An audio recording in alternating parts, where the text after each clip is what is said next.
एगो सुंदर सन मिथिला वर्णन हम सब गोटे सुनाबी कि एहन सुंदर मिथिला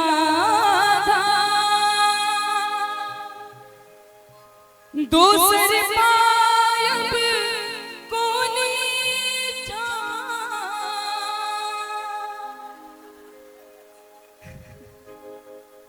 सब क्या हम गालू में ले छिए हे दोसर पायब कोनी ठाम। और की दुल्हा दुल्हन सीताराम जनकपुर में है दुल्हा दुल्हन सीताराम जनकपुर में एहन सुंदर मिथिला दोसर पायब कोनी ठाम। दोसर पायब कोनी ठाम। दुल्हा दुल्हन सीताराम जनकपुर में है दुल्हा दुल्हन सीताराम जनकपुर में। प्रेम से कहिए मिथिला धाम की।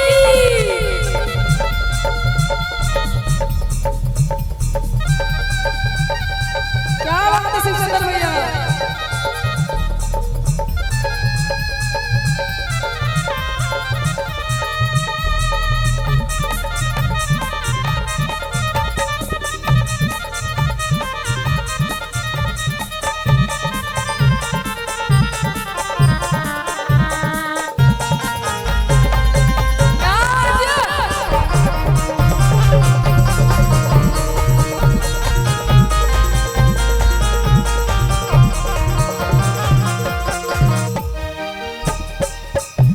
हे हम नहीं करबै ककरो आस जखन मिथिला हमर पास।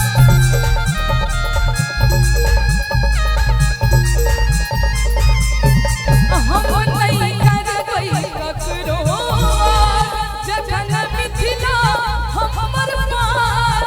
जखन मिथिला हमर पास हमर मोहिन आपन खास जनकपुर में है हमर मोहिन आपन खास जनकपुर में।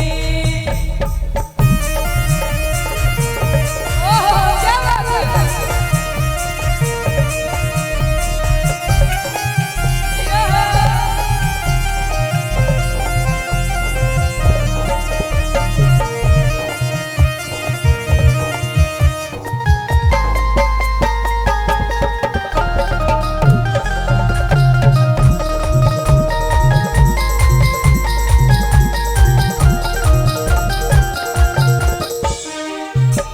और जहन बहिन के बारे में कहे छथिन कि हमर बहिन अपन खास तो तकर बाद कहथिन मैथिलानी सब बहिन सिया सुकुमार दिया जनकपुर।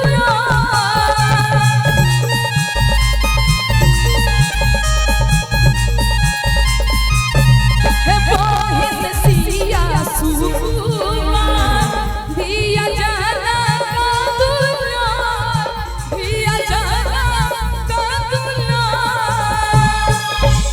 कि बहिन सिया सुकुमार धिया जनकपुर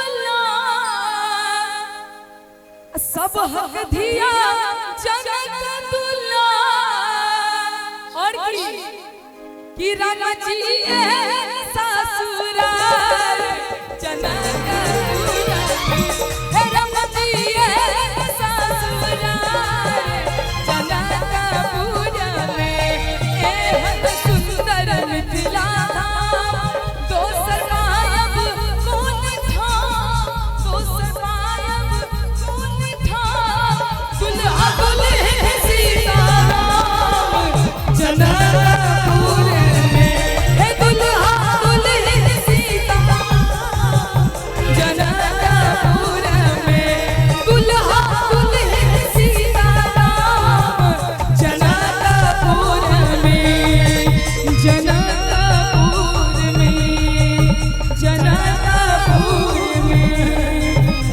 का